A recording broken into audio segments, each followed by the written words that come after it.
E se a história mais famosa sobre resistir à tentação não for, sei lá, só sobre passar fome no deserto ou sobre seguir regras morais de milênios atrás? É uma ótima provocação. Né? E se for, na verdade, o primeiro e mais detalhado relato de um ataque de gaslighting psicológico já registrado. Então, hoje, a nossa investigação vai usar o grego antigo para decodificar esse embate profundo sobre a mente humana, tipo o poder da dúvida e a mecânica da superação. E olha, para entender isso de verdade, a gente precisa trocar aquela leitura rápida por lentes de alta precisão.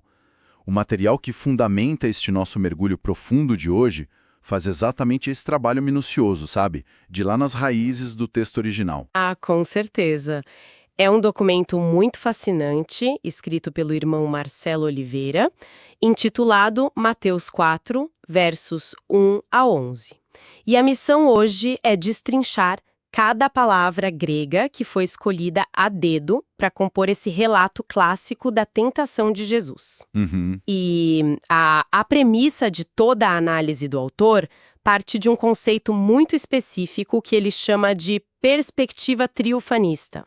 E eu confesso que quando eu li, esse termo exigiu que eu desse uma pausa para a reflexão, porque, soa bem complexo. Soa mesmo.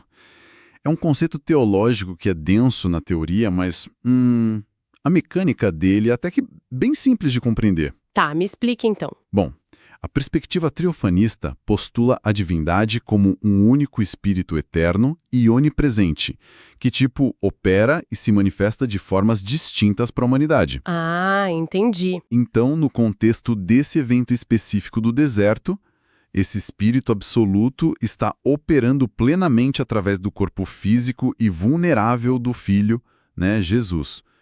Basicamente, é o Criador invisível habitando e agindo ali na criatura visível. Certo. Vamos desempacotar isso, começando pelo próprio cenário onde o conflito inicial se desenrola. Porque, querendo ou não, o ambiente dita as regras de qualquer embate, né? Com certeza absoluta. O texto narra que Jesus foi conduzido ao deserto. Só que a investigação etimológica do documento vai direto na raiz da palavra grega pneuma e da palavra éremos para demonstrar que o local não foi fruto do acaso. De jeito nenhum. Longe de ser um acaso. A palavra pneuma carrega o significado de vento, de sopro ou, neste contexto específico, espírito. O texto original deixa bem claro que Jesus foi levado por esse pneuma. Que seria aquele mesmo espírito eterno da visão triunfanista que você explicou agora há pouco. Exato. Sob a lente daquela visão é o próprio espírito eterno. Não se trata de uma fatalidade, de alguém que, se perdeu na estrada. A ida ao deserto é uma condução totalmente intencional. E o destino geográfico é o eremos. O famoso deserto. Mas a explicação desse termo, pelo que eu vi no documento, abraça muito mais do que aquela imagem clássica de areia e calor escaldante, né? Pois é. Eremos descreve um espaço árido, sem dúvida nenhuma, mas a força verdadeira da palavra reside no isolamento. Trata-se de um local inabitado, que foi desenhado especificamente para forçar um confronto sem as cortinas de fumaça ou, os confortos sociais de uma cidade, sabe? Tirar as distrações. Isso. O isolamento retira qualquer estrutura de apoio externo e deixa exposta apenas a essência nua e crua de quem está ali. É o palco perfeito para uma provação extrema. Nossa, e nesse cenário cirúrgico de isolamento, surge o verbo que, para mim, estrutura toda a base desse estudo, que é o verbo peirazó.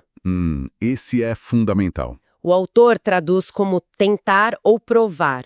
Mas o que me impressionou profundamente é a duplicidade perigosa que esse verbo grego tem.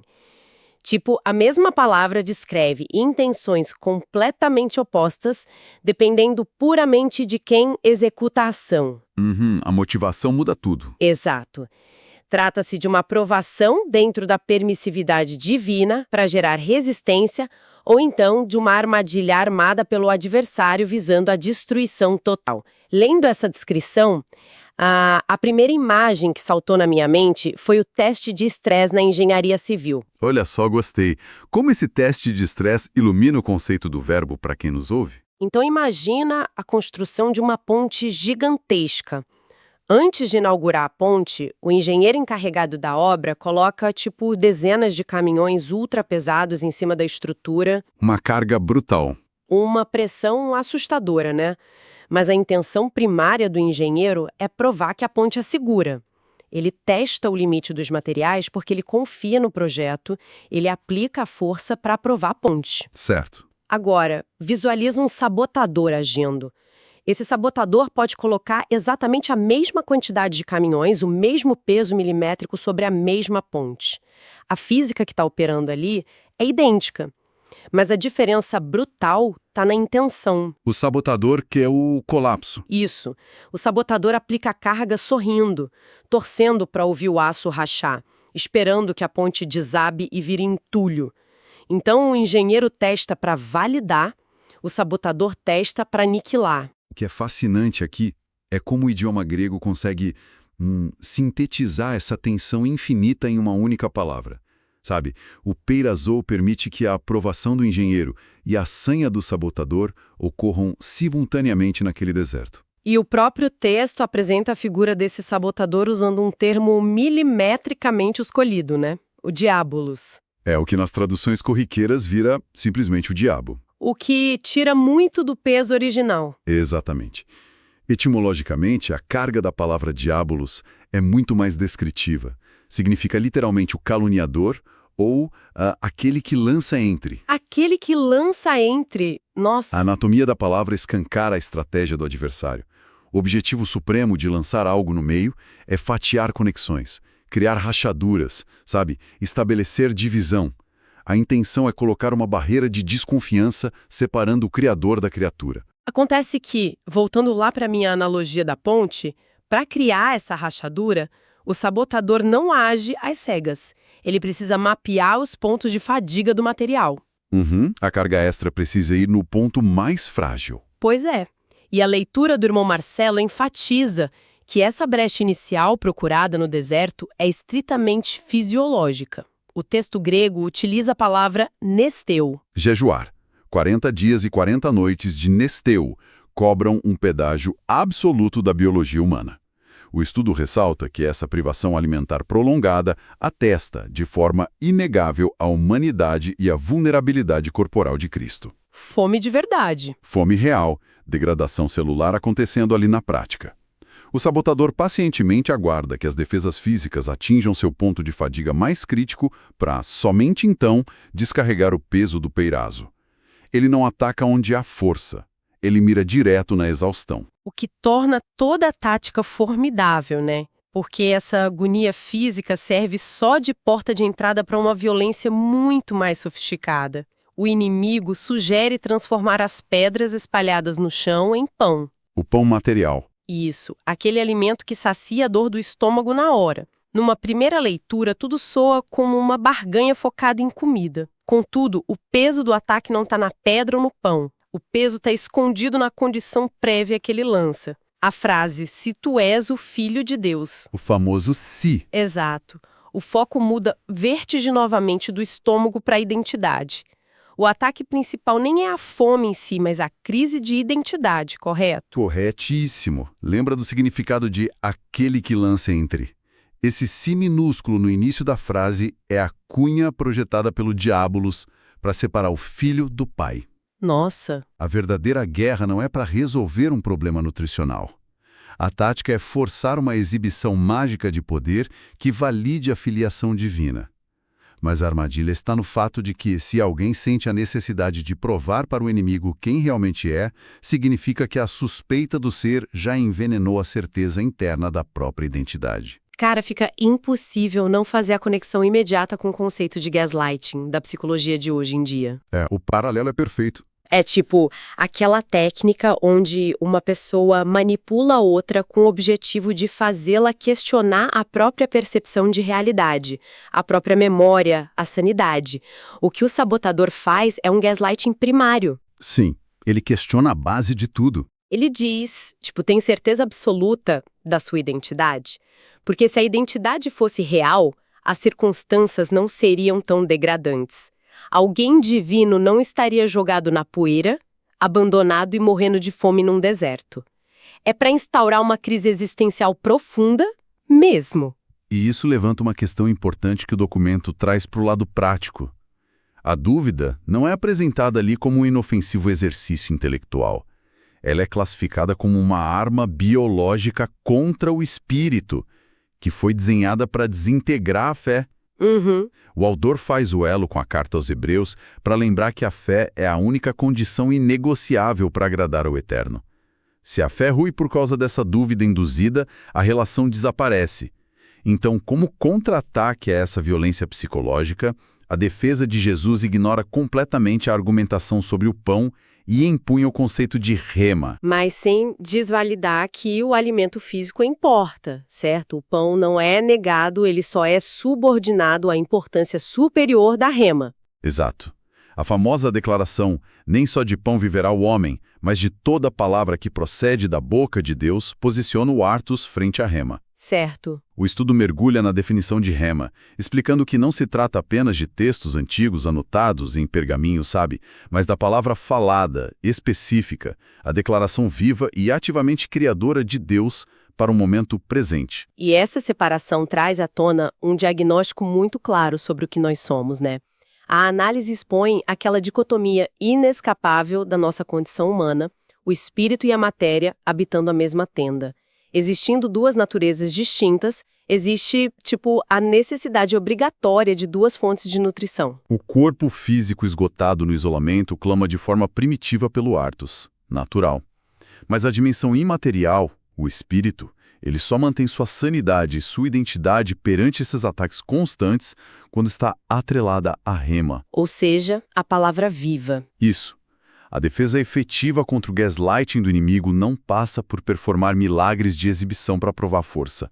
A defesa é repousar a identidade na declaração espiritual que já foi proferida. Bom, a tentativa de fazer a ponte rachar através da crise de identidade não surte efeito. O que leva o sabotador a recalcular a rota de uma maneira que, francamente, eu achei assustadora. Já que a vulnerabilidade física e as insinuações não abalaram a estrutura, a investida passa a se aproveitar da própria firmeza de fé que acabou de ser demonstrada. É uma mudança de tática bem drástica. Muito. O isolamento puirento do Éremos desaparece momentaneamente e o relato nos transporta para a polis Agia. A Cidade Santa. Jerusalém, a gente vê uma saída ali da margem solitária do deserto para o epicentro da vida religiosa e social de Israel. E não ocorre nas ruas comuns da cidade, mas no Pitergeion. Que é o beiral mais alto, né? O pináculo vertiginoso do templo. Exatamente. E essa mudança altimétrica reflete a elevação no nível de sofisticação do ataque. O Diabolos adapta a linguagem dele e passa a usar o próprio vocabulário de Jesus. Ele passa a citar as Escrituras. Que audácia! Pois é, ele usa o Salmo 91 para garantir, usando o texto sagrado, que se Jesus se lançar daquela altura aterradora, os angeloi, que são os mensageiros ou anjos, descerão imediatamente para amparar-o antes que ele toque o chão. E a tréplica de Jesus encerra a questão sem deixar margens. Ele diz, não tentarás o Senhor teu Deus. O estudo foca minuciosamente no verbo usado aqui para tentar, que no grego antigo é ekpeirazo. Mas, olha, surge um ruído teológico enorme aqui. Uma pergunta incômoda que fatalmente passa pela cabeça de quem estuda isso. Aqui é onde a coisa fica realmente interessante. Diga.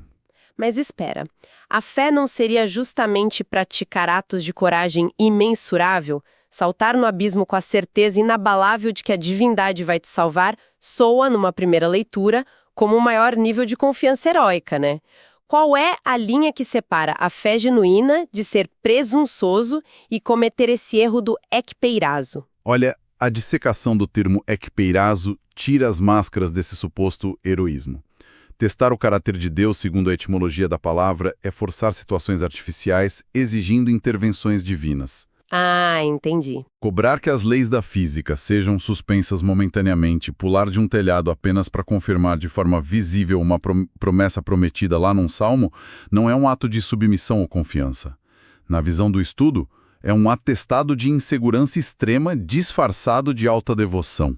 Então, pular, nesse caso específico, seria fabricar intencionalmente um risco só para arrancar um milagre à força. Sem tirar nem pôr.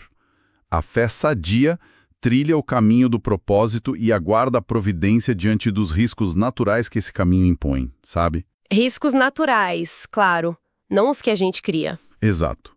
Fabricar uma catástrofe só para forçar as engrenagens celestiais a entrarem em ação não é fé, é manipular o poder criador para a construção de um espetáculo pessoal. A tentativa do Ekpeirazo transforma o criador em refém das próprias promessas e transforma quem crê em um chantagista. Chantagista que usa a escritura como arma de extorsão. Nossa, chantagear a divindade com o próprio texto sagrado é um nível de cinismo muito brutal. Completamente brutal. E como a estratégia do salto fracassa miseravelmente, o disfarce parece cair de vez. O sabotador cansa dessas armadilhas semânticas e parte para a oferta crua e direta, levando para o clímax.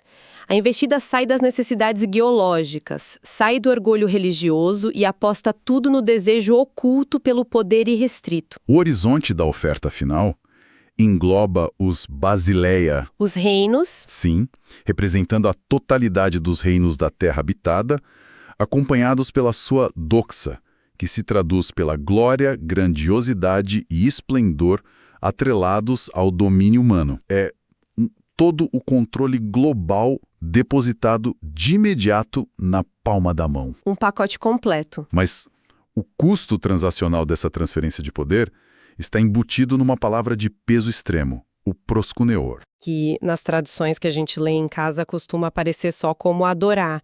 Mas o estudo do autor escava o solo etimológico do proskuneo e revela a mecânica física dessa ação original, né? Sim, e é uma mecânica bem opressora.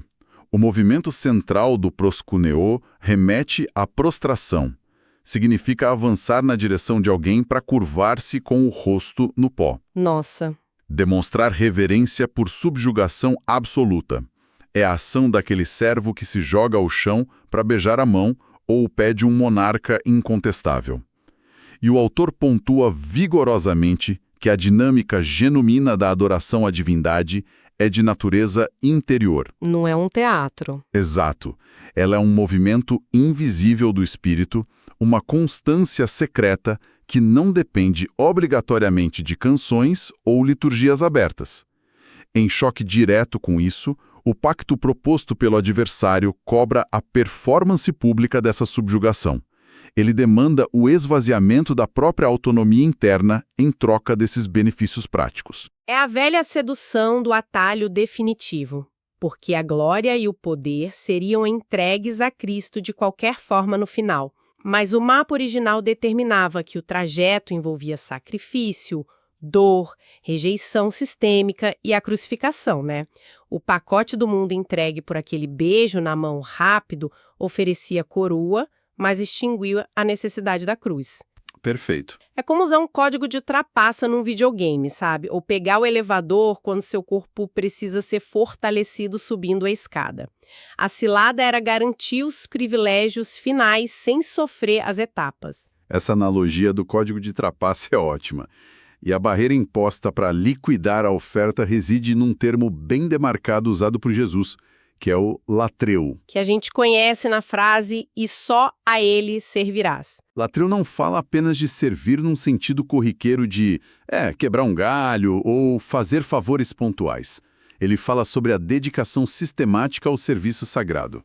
A investigação teológica amarra tudo concluindo que o serviço primordial, a obra demandada pelo Eterno, foge completamente da obsessão por esses reinos terrenos e pela glória humana. É algo bem mais profundo. Muito mais.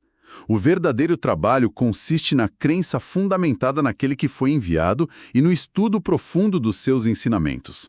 A construção do reino interior ignora a arquitetura dos palácios ou das ambições imperiais, sabe? E se a gente conectar isso com um panorama maior, recusar os tronos oferecidos não tem nada a ver com romantizar a fraqueza ou pregar um conformismo passivo. Expulsar o sabotador, rechaçando essa glória relâmpago, institui uma premissa muito clara.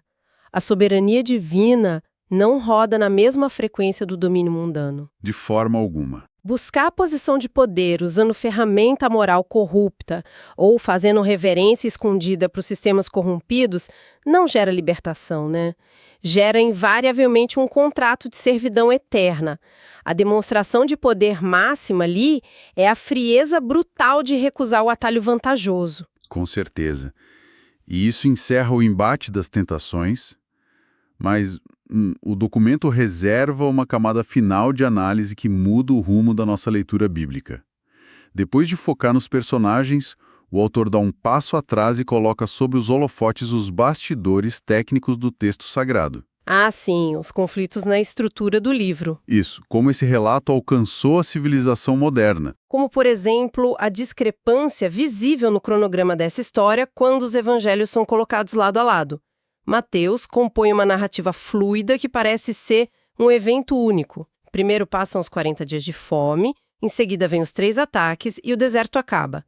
Mas, ao verificar as descrições em Marcos ou Lucas, o tempo muda, de forma que os ataques parecem ter acontecido esporadicamente ao longo de toda a quarentena. O que desencadeia uma reação alérgica naqueles leitores que estão acostumados a exigir matemática impecável e, literalidade forense das páginas antigas, né? Total. E então, como o estudo resolve isso? Diante desse aparente colapso de coerência, o autor demonstra que essa caçada por literalismo é um erro cronológico de expectativa de leitura.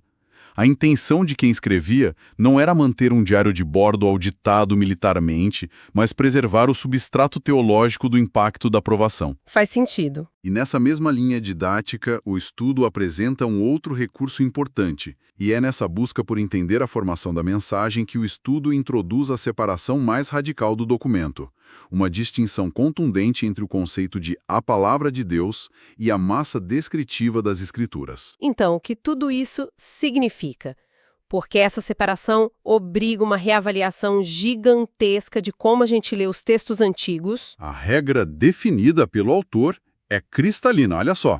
No momento em que Cristo diz repetidamente, está escrito, ele não está consolidando uma equiparação da autoridade divina aos pergaminhos físicos, mas apontando para um registro externo e indireto dotado da cultura local. O alerta exige não colocar os evangelistas humanos na mesma altura do orador divino sobre o qual eles escreviam. E essa lógica faz todo sentido prático, porque, pensa bem, Mateus, Marcos, Lucas ou o autor de João não estavam ali agachados atrás de uma duna de areia no deserto, transcrevendo a briga do diabo com Jesus. Ninguém estava lá com um caderninho anotando. Nenhum deles foi testemunha visual do evento. O fato deles não estarem lá muda a nossa forma de ler. Exato. Tudo que chegou até o registro oficial proveio dos relatos de ensino da própria boca de Cristo, mastigados e adaptados à realidade dos receptores.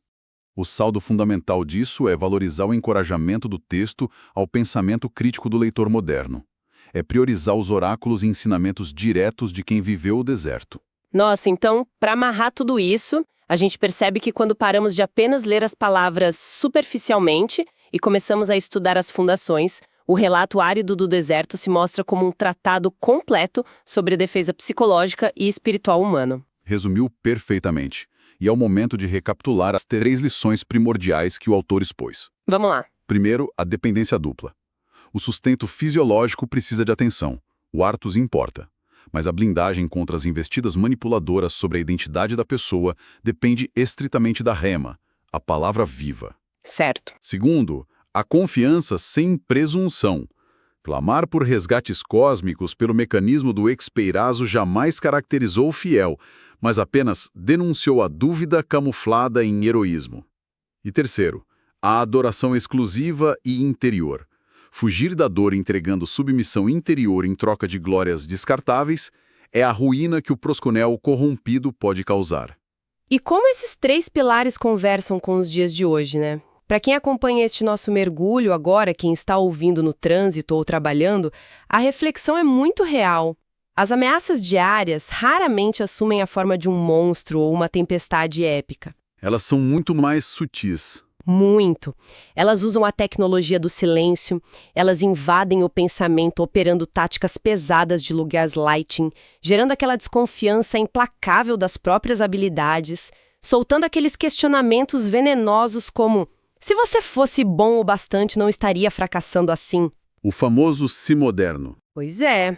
O sabotador atual se veste com promessas sedutoras de atalhos, oferecendo prestígio de forma acelerada, contando só com pequenas vistas grossas à ética.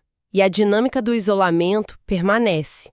Quando a reserva de energia acaba, a primeira oferta costuma mascarar o fardo invisível de abrir mão da sua independência.